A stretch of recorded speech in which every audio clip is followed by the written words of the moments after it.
مصلحا ومجددا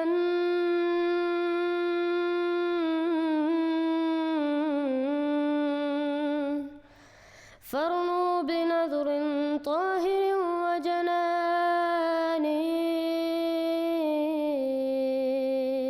السلام علیکم ورحمۃ اللہ وبرکاتہ.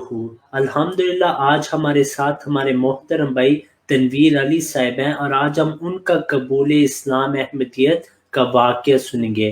السلام علیکم ورحمۃ اللہ. وعلیکم السلام ورحمۃ اللہ وبرکاتہ.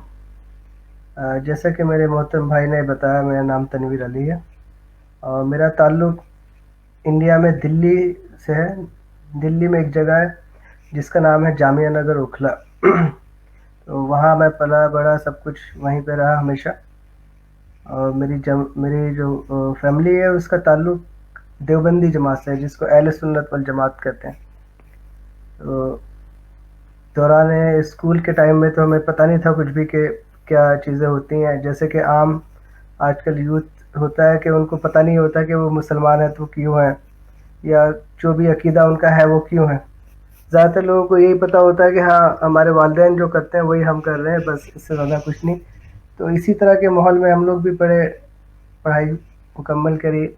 کانوینٹ اسکول سے پڑھے تو اور ریلیجن سے دور ہی رہے.